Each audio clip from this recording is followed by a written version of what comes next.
Welcome to another action-packed episode of Impact Wrestling. Sorry if you hear TV in the background, that's my neighbors listening to TV.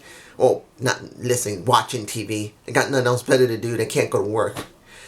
I don't blame them. But what do we get for this show? We got Manic. This show was manic. It had so much stuff thrown at it. So much stuff packed into it.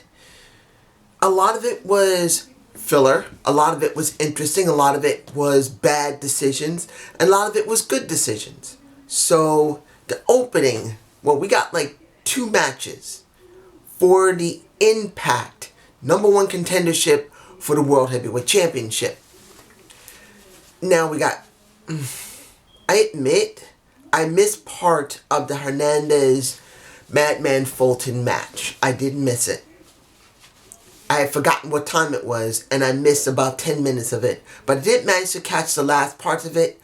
And knowing how situations are, I did not expect Madman Fulton to win. And I know a lot of people think, oh, Madman Fulton had to win. Why did he lose? Well, guess what? Madman Fulton's not being pushed by Impact. He's just muscle. And unfortunately, this is what you get. Now, after that, we had all of OVE together. Madman Fulton is angry. You got Dave Chris trying to calm him down. And then you got Crazy Steve coming in saying, well, you guys ain't doing so good. You know that, don't you? Because you're, well, he didn't say they were stupid or they lost their minds. But that's where he was going. So now you're going to have a match with Crazy Steve and one of OVE. And then you had Joseph Ryan come out right afterward. Trying to cancel not OVE, but Crazy Steve. Manic. Wasn't a bad thing. It was interesting. You see that Crazy Steve's going to have a match with somebody. Then the cancel coach is going to mess with Crazy Steve.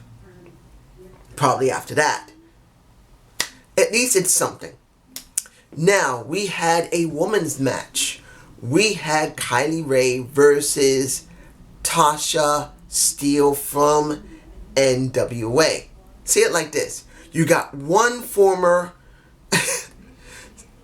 See it like this, guys.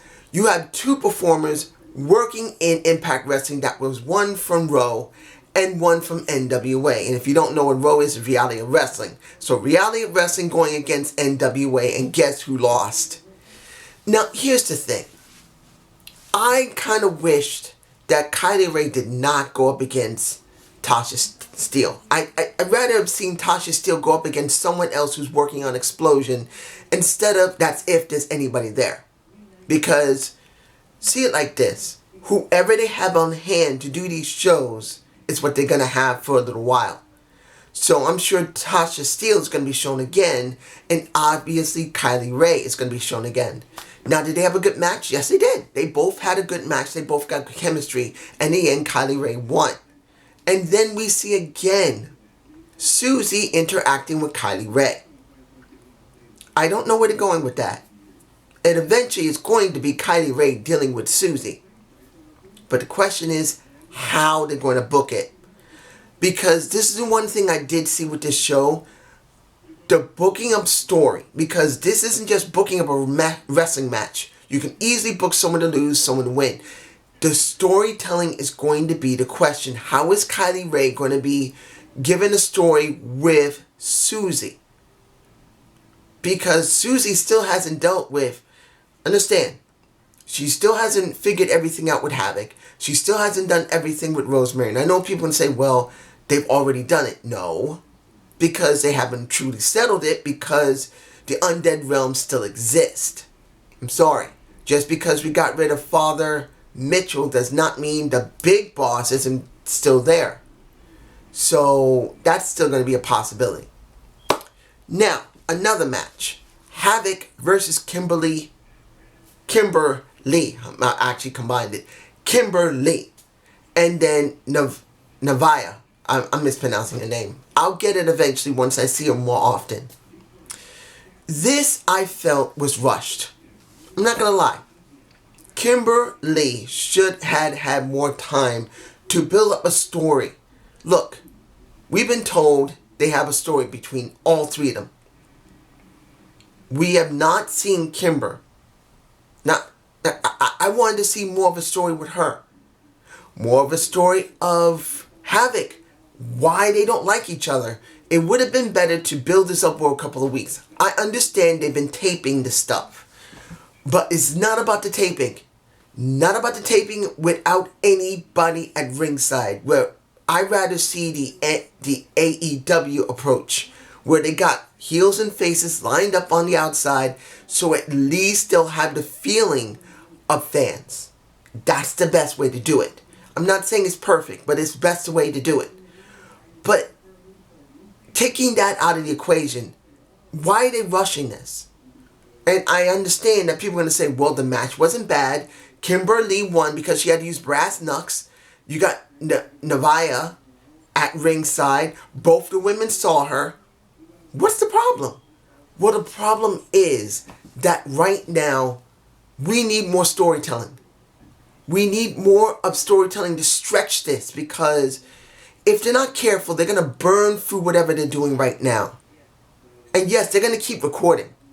But we, as fans, have very short attention spans because of the pandemic. This is what people are not getting. Right now, one of the reasons why wrestling isn't appealing, and I'm saying it again, as much as everybody's saying that they love wrestling, this is the perfect time to be a wrestling fan, it isn't. Because wrestling is not appealing right now because people have too much on their mind. They need more to get out of the rut they're in. Many people do not have jobs. Many people have kids at home and can't go to school. Many people have relatives who have been sick and they're still taking care of them if they recovered from the sickness, and relatives who have died. That's a lot on people's minds. They need to be taken out of themselves, and just regular matches is not enough. They need good storytelling, and I just don't see Impact understanding that. I just don't see it. So they need to stretch these stories out, flesh them out, give them more behind them. But this is just me. You guys tell me below. Next, we had several vid packs. One from Kira Hogan. You're wondering what's going on with Kira. You're wondering if they're going to push her, finally push her. To be honest, I don't know if they're going to push her. But the vid pack was very good. Her saying pretty much, I have been here for a while. I have been listening to the people in the back. I have begun to really hone my craft. I am going to be something after all this time. You watch and see what I'm about to do. I do not know if they're going to really push her, just like I said.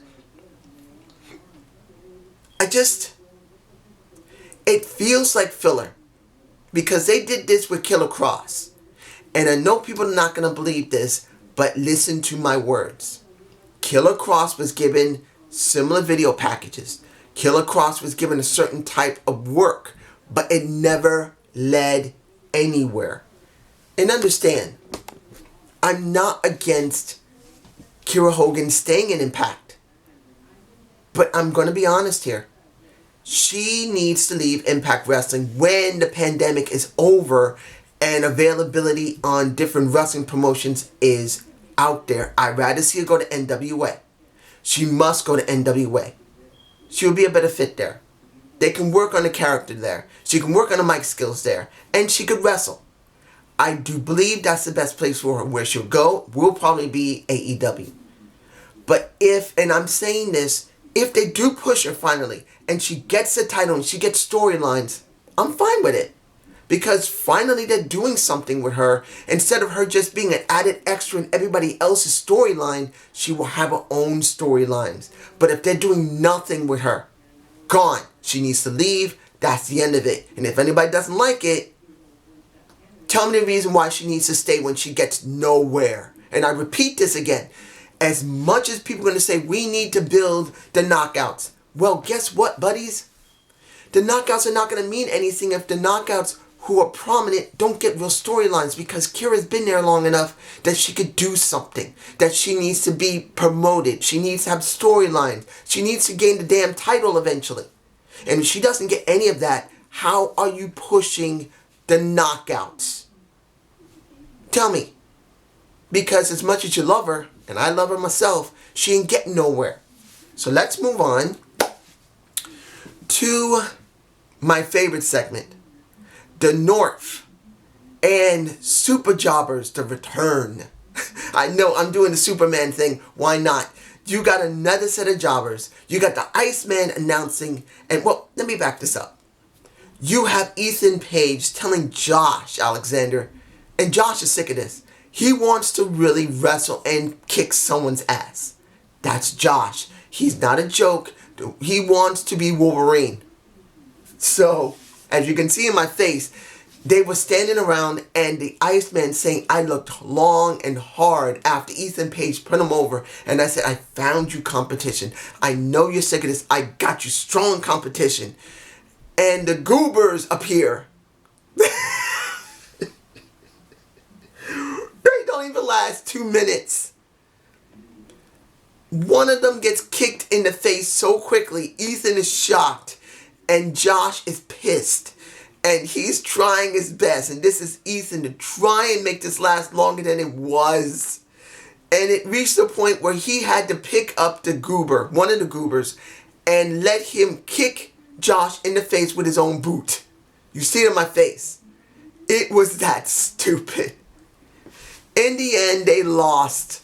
And Ethan wanted, as his ego must be big, he wanted Josh to tag him out after he threw the guy, the one that he gave to Josh, threw him on there and gave him a nasty, nasty backbreaker.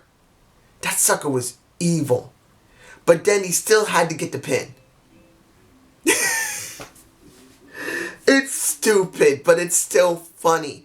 They got nobody in Canada to deal with. So now at the Battle Arena, I believe that's the name of the place, they got to keep using either the same jobbers or new, very skinny other jobbers. It's just ridiculous. But it's funny. It is funny. I enjoy it. Now we had the locker room.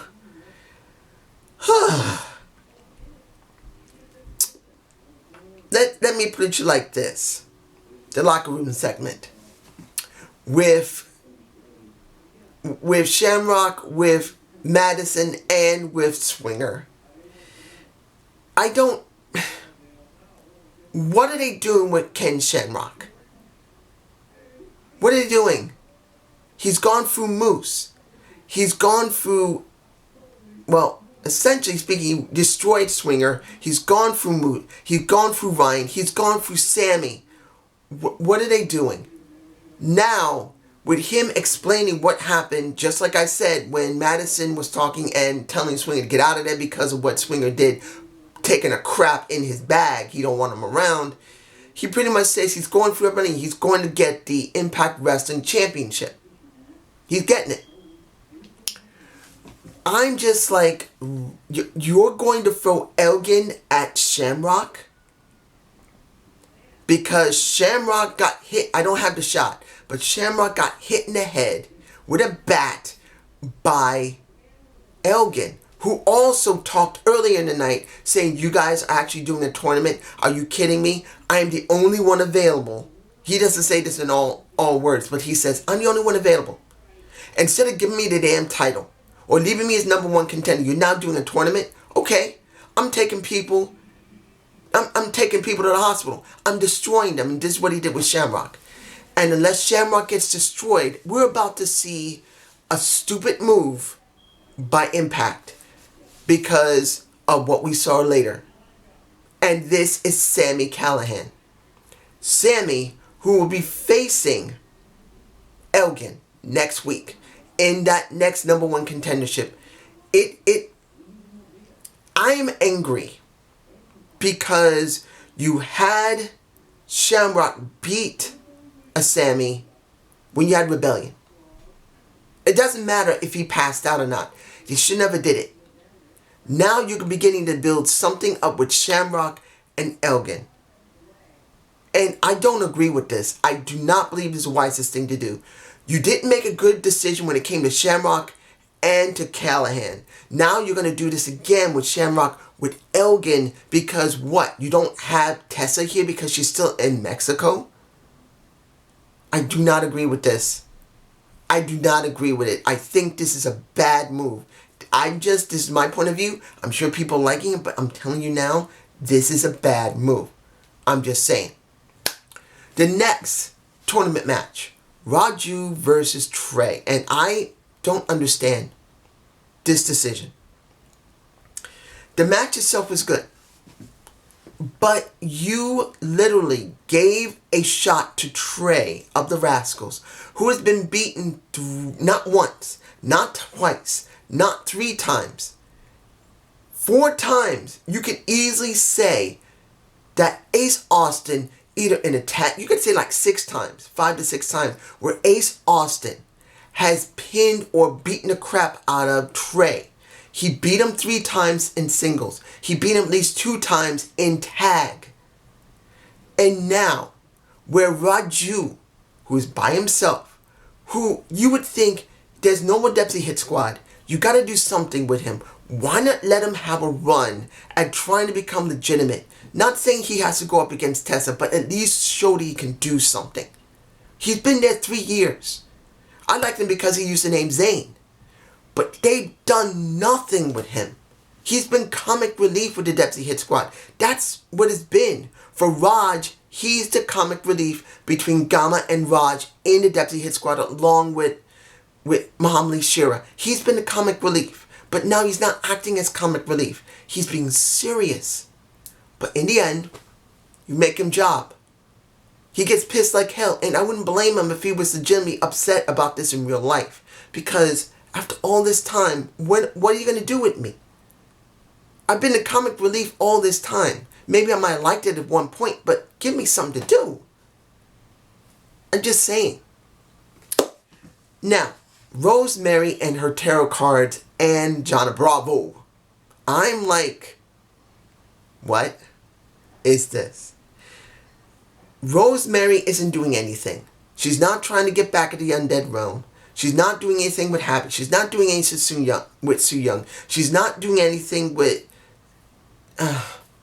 she can't do anything with Taya because she's just not there. So they're now going to do something with Johnny Bravo where her tarot cards are telling her he might be a man that you can actually be connected to. And they use the little fake dog that Johnny Bravo usually carries around with him to try and make a connection. Are you serious? I'm not laughing because it's funny. I'm laughing because what? What are they doing? Is Johnny Bravo going to turn into the manager of Rosemary? It would make some sense because at least you still have the connection of Taya. But really?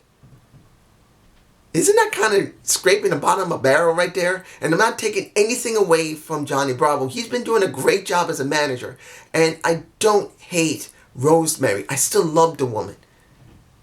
She looked better in the ring than she normally looked.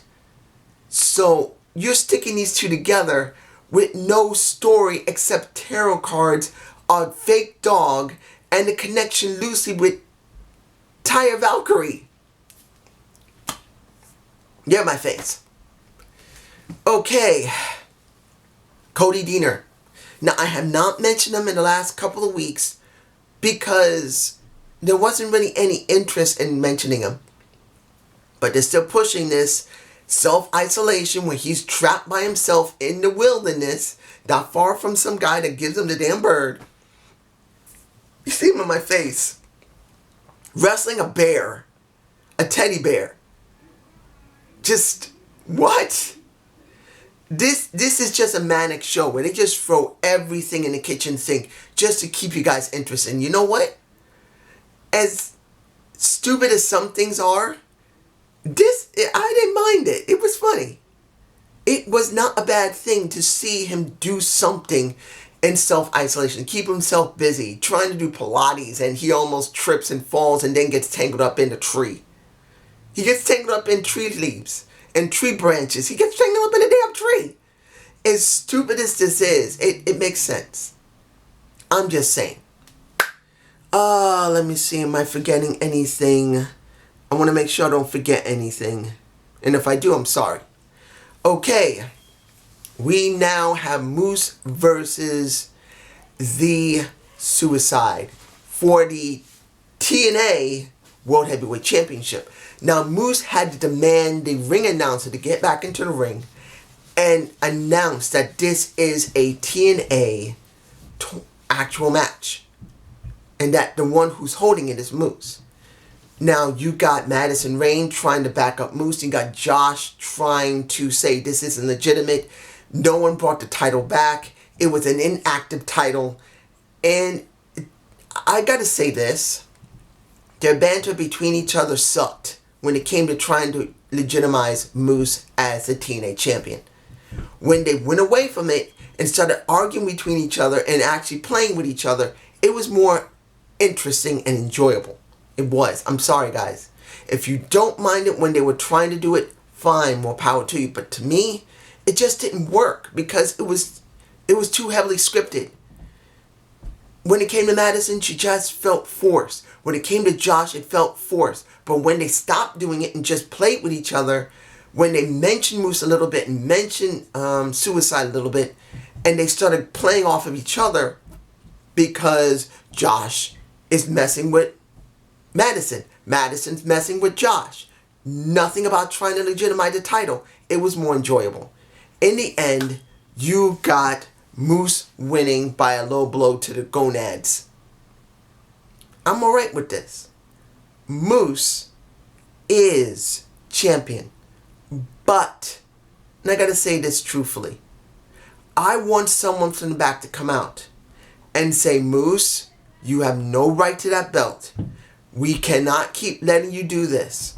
You're not going to have this, hand that damn belt over. And he says, no. Give me a reason to hand it over. Give me a world heavyweight title shot. Or let me keep my title. Let me be legitimate. My guess would be the best. This is the best thing. Have Don come out and say to Moose, you have no right to this title. It's an inactive title. And he says, prove to me how this thing's inactive when I've defended it against every ECW original, TNA original, and the ones on the roster. I know ECW hasn't been done yet, but they will eventually. I have gone through every TNA original. I beat them. I've gone through Impact wrestlers. I beat them. I've gone through TNA originals who want the title. I beat them. How am I not a champion? And then Don says, you know what? You want something? Okay. How about this? We're going to give you one more match. Prove to me that you deserve to be champ. And if you beat this opponent, I will let you not only keep that title, I will make it active. That's what I'm wanting. That will legitimize it for me personally. But it's just me. You guys tell me below. Have a good day. Have a good night. And watch for my AEW review. Peace.